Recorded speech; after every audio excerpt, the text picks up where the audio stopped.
है क्या? ये क्या मुखबिरी का इतिहास है? ये क्या रिश्ता है आपका पाकिस्तान? देश हित के मुद्दों पर ओछी राजनीति करते रहे जो पिछले 2-3 दिन से हो रही है, और आप सोचे कि विपक्ष चुप रहे। जरूरी है देश को जानना जरूरी, क्योंकि आज आप तमाम संस्थाओं पे कब्जा किए बैठे, इसलिए ये जानना जरूरी है। आम पब्लिक चैनल में मैं आफाक अहमद मंसूरी आपका स्वागत करता हूं। आइए आपको ले चलते हैं खबरों की दुनिया में। कांग्रेस नेता पवन खेड़ा का कहना था कि दिल्ली में बैठे रणनीतिकार भी सेना का मनोबल बढ़ाने में अहम भूमिका निभाते हैं, लेकिन कई बार ठीक इसके उलट होता है।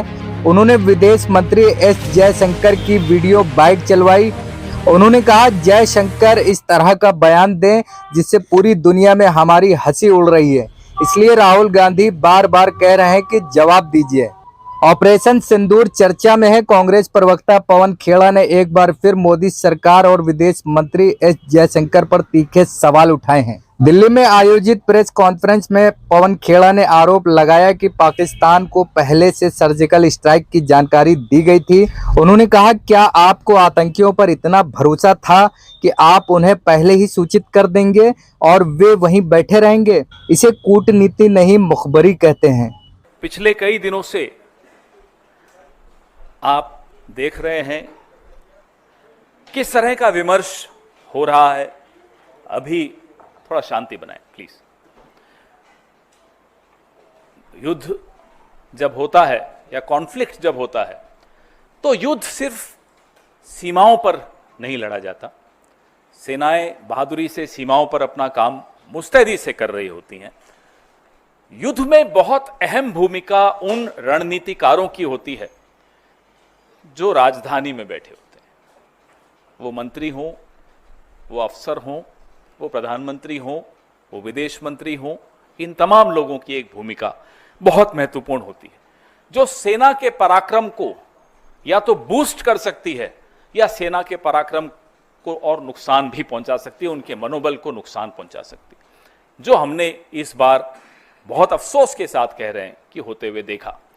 मैं सबसे पहले अपने साथियों से आग्रह करूंगा कि एक आपको वीडियो दिखाएं, फिर प्रेस वार्ता को आगे बढ़ाएं।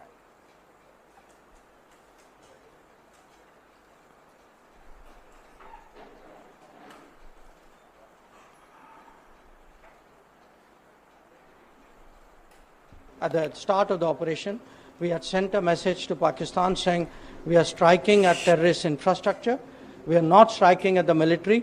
So the military has an option of standing out and not interfering in this process. They chose not to take that good advice. ये आपने देखा, हमारे नेता राहुल जी ने इस पे कुछ सवाल भी पूछे हैं, परसों पूछे, आज फिर कुछ सवाल पूछे। ये बहुत महत्वपूर्ण इसलिए हो जाता है कि पिछले पूरे एक हफ्ते में अमेरिकी राष्ट्रपति डोनाल्ड ट्रंप अलग अलग देशों में, जमीन पर, हवा में, हवाई जहाज में एक बात दोहराते रहे कि उन्होंने युद्ध रुकवाने में मध्यस्थता की। उन्होंने एक बहुत खौफनाक बात भी बोली कि उन्होंने भारत को व्यापार रोकने की धमकी देकर युद्ध रुकवाया।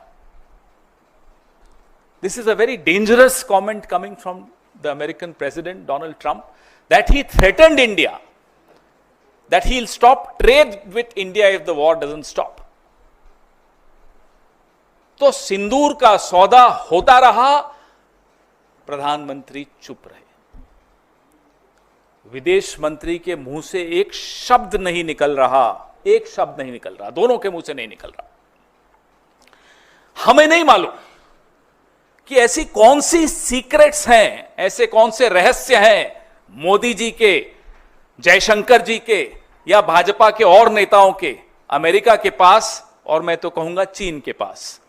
न अमेरिका पे मुंह खुलता है, और चीन पर जब मुंह खुलता है तो सीधा क्लीन चिट देने के लिए खुलता है, और मुंह ही नहीं खुलता। कारण क्या है? आपके जो रहस्य उनके पास होंगे, हमें कोई मतलब नहीं उससे, लेकिन देश को नुकसान क्यों पहुंच रहा है? पहलगाम का न्याय क्यों नहीं मिल पाएगा? इसलिए क्योंकि आप डरते हैं अमेरिका से, आप डरते हैं चीन से, आपका मुंह नहीं खुलता चीन के आगे।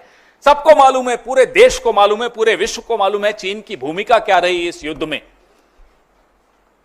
और अमेरिका अपनी भूमिका खुद आगे बढ़ चढ़कर बता रहा है इस युद्ध को रोकने में,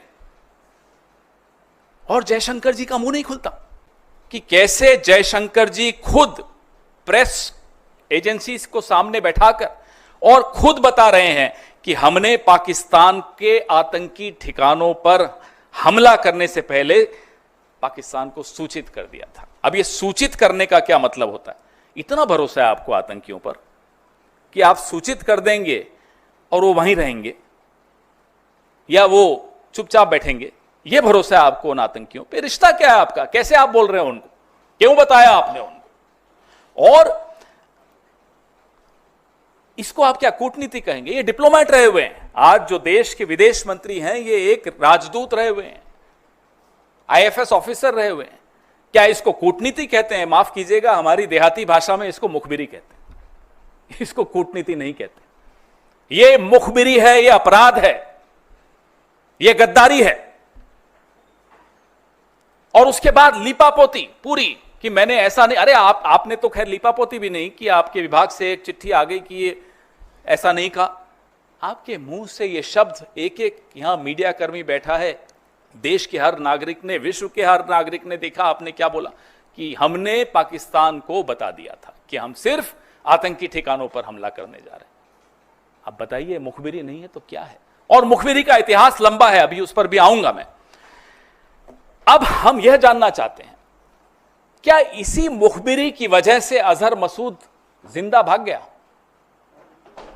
क्या इसी मुखबिरी की वजह से हाफिज सईद भाग गया? ये हुआ क्या?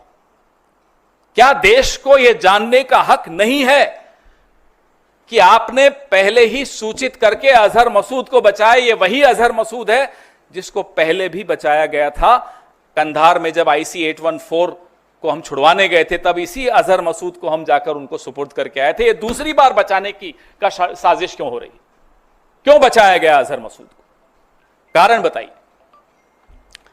ये जो बयान है विदेश मंत्री का बहुत संवेदनशील है। आतंकी ठिकाने, इस बयान के बाद पाकिस्तान ने उन ठिकानों का क्या किया होगा, खाली किए होंगे, नहीं किए होंगे, ये तो अजहर मसूद जिंदा है उसी से मालूम पड़ जाता है। और कितने आतंकी जिंदा बच के भाग गए होंगे, ये चिंता और ये सवाल हम सबके मन में है। We are right in being concerned and being worried about the future, the safety of our country. If we have forewarned Pakistan, then obviously most of the terrorists like Azhar Masood, like Hafiz Saeed would have escaped. Why did we allow that? That's a question, that's a concern which every single Indian faces today. And the minister and the prime minister must open their mouth and come out clean. अब कल खबर आई कि ISI के लिए काम करने वाले कुछ लोग, कुछ जासूस पकड़े गए। पहले भी खबर आई थी DRDO का एक प्रदीप कुरुलकर संघ से बड़ा जुड़ा हुआ था, राष्ट्रीय स्वयंसेवक संघ से, पाकिस्तान को कुछ सूचनाएं गोपनीय देता था। क्या हुआ उसका? आपने उसके बाद सुना, हमने प्रेस वार्ताएं की, बार बार उस मुद्दे को उठाया। क्या हुई? लीपापोती हुई? हो क्या रहा है प्रदीप कुरुलकर का? तो आप बीच में कोई खबर आती है कि भाई ISI के लिए कोई ध्रुव सक्सेना काम करते हुए पकड़ा गया भारतीय जनता पार्टी का, फिर आता है प्रदीप कुरुलकर DRDO के साइंटिस्ट हैं, संघ से बड़े जुड़े हुए हैं, पूरा दूसरी तीसरी पीढ़ी संघ के साथ जुड़ी हुई है। क्या हुआ उनका? ये है क्या? ये क्या मुखबिरी का इतिहास है? ये क्या रिश्ता है आपका पाकिस्तान के साथ? ये हमें जानना जरूरी है, देश को जानना जरूरी, क्योंकि आज आप तमाम संस्थाओं पे कब्जा किए बैठे हैं, इसलिए ये जानना जरूरी है।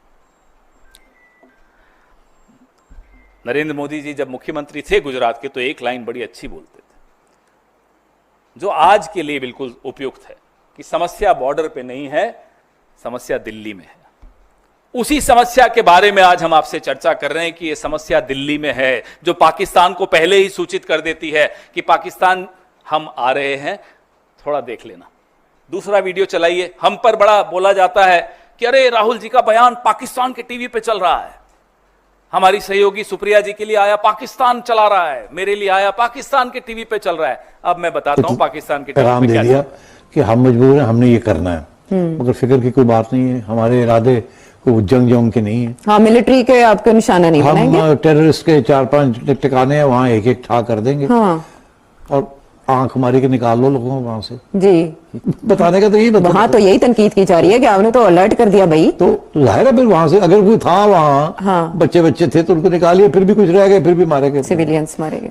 तो इनका ये कहना है कि हमने तो आपको बता दिया था कि हम आ रहे हैं और आप, तो यार अगर सजा देनी थी तो ये ऐसे करते हैं। तो इसका कि ये पहले दिन से ये फरेब थे, ये सब एक ड्रामा था। ये अवाम को गुमराह कर रहे थे, अपनी अवाम को, और हमारे साथ जंग नहीं करना चाहते थे। अच्छा। अवाम को कह रहे थे हम इंतकाम करेंगे, हम जंग करेंगे, उनको सबक सिखाएंगे। की सबक है? तुम पहले कहते हो ऐसे आ रहे हो हट जाओ, रुकते क्यों? एक ही गल हुई, यही किया ना जी। ये आप देख रहे हैं जयशंकर जी के चर्चे पाकिस्तान में टीवी पर चल रहे हैं और हंसी उड़ाई जा रही है हमारे मुल्क की। क्या बर्दाश्त करेंगे हम और आप? इस तरह से हमारे देश की 75 साल का एक बहुत, मैं कहूंगा, समृद्ध हमारी एक परंपराएं रही हैं, कन्वेंशंस रही हैं, एक रूल ऑफ लॉ है, डिप्लोमेसी है, सिद्धांतों पर हमारा देश चलता है। हम खुद कभी युद्ध नहीं करते, बिल्कुल सही बात है। हम सिर्फ रिटेलिएशन करते हैं, अपने इंटरेस्ट का प्रोटेक्शन करते हैं, हम अपने हितों की रक्षा करते हैं। और उसके बाद जयशंकर इस तरह का बयान दें जो पाकिस्तान में और पूरे देश में, पूरे विश्व में हमारी हंसी उड़ रही है। इसलिए राहुल गांधी बार बार कह रहे हैं कि आप जवाब दीजिए इस फोरवार्निंग से। ये जो आपने पहले ही पाकिस्तान को बता दिया, इससे देश को क्या नुकसान हुआ, यह हमारा लिए जानना बहुत जरूरी है। देश के कितने हवाई जहाज गिरे, देश को क्या नुकसान हुआ और कितने आतंकी बच के भाग गए, यह जानना हम सबके लिए बहुत जरूरी है। आप देश हित के मुद्दों पर ओछी राजनीति करते रहे, जो पिछले 2-3 दिन से हो रही है, और आप सोचें कि विपक्ष चुप रहेगा। आप सोचें कि विपक्ष इतने जो संवेदनशील सवाल हैं, जो देश की गोपनीयता और सुरक्षा से जुड़े हुए हैं, देश के लॉन्ग टर्म इंटरेस्ट से जुड़े हुए हैं, देश के हितों से जुड़े हुए हैं, उस पर हम सवाल नहीं पूछेंगे तो आने वाली पीढ़ी हमको जवाब मांगेगी हमसे कि आप विपक्ष में थे, आप क्यों नहीं बोले। आपका तो जो करेगी आने वाली पीढ़ी वो आप देख ही लेंगे। हम ये सवाल पूछेंगे, आप हमारा मुंह नहीं बंद कर सकते। और अगर हम नहीं पूछेंगे तो पहलगाम, पुलवामा, इस तरह की घटनाएं होती रहेंगी, क्योंकि आप तो नाकारा निकले। इस तरह के काम करते हैं आप, तो ये कांड है, काम नहीं है। और ये कोई आज की बात नहीं है। मैं थोड़ा इतिहास में जरूर जाऊंगा, बहुत महत्वपूर्ण अध्याय है इतिहास का। मोरारजी देसाई, जनसंघ, जनता पार्टी सब मिलकर एक प्रधानमंत्री बनाया, मोरारजी देसाई।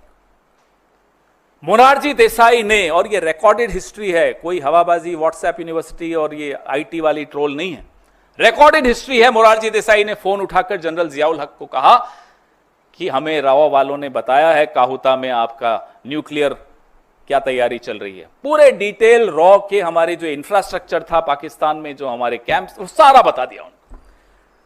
कुछ हफ्तों में, हफ्ते भी नहीं, कुछ दिनों में हमने इतने रॉ के लोग गंवा दिए वहां, उनको पाकिस्तान ने गायब कर दिया, मार दिया, क्या किया हमें नहीं मालूम। और जो दशकों की मेहनत थी रॉ की, वो मोरारजी देसाई के जियाउल हक को एक फोन कॉल में खत्म कर दी।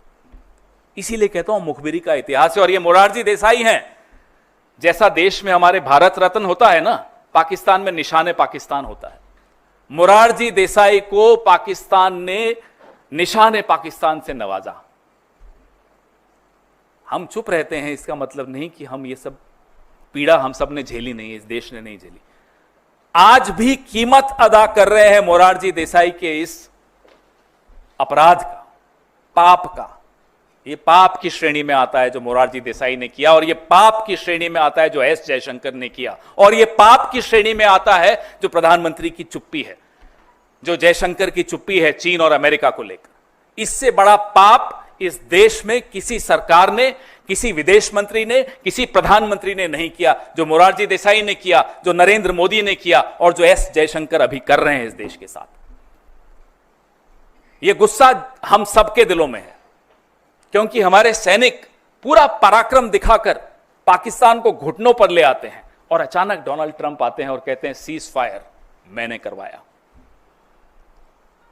टेलीविजन चैनल्स हम सबको में जोश भरते हैं कि इस्लामाबाद कब्जे में आ रहा है, कराची पे हमला हो गया है। बीच में डोनाल्ड ट्रंप आते हैं, बैठ जाइए, हो गया सीज फायर, और मोदी चुप।